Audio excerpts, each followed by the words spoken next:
daal billahi fu nar a taal Sénégal ma taal sa maam taal la. astafurlah. barke alxuraan du ma ci bañ dara.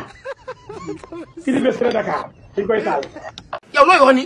actuellement ci réew mi hélicoptère lay envoyé ñu yore ñëpp. hélicoptère lay envoyé ba bombardé ñëpp ñu daal di des bi dee. allahu akbar ci yàlla.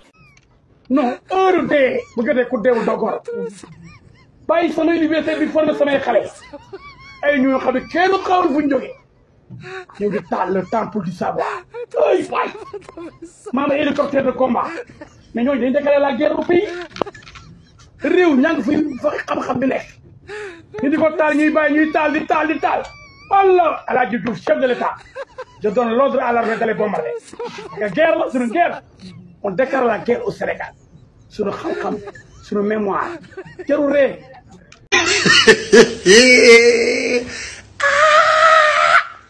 damay envoyé hélicoptère yi ñu ndaaw tim ñuy taal ñu taal leen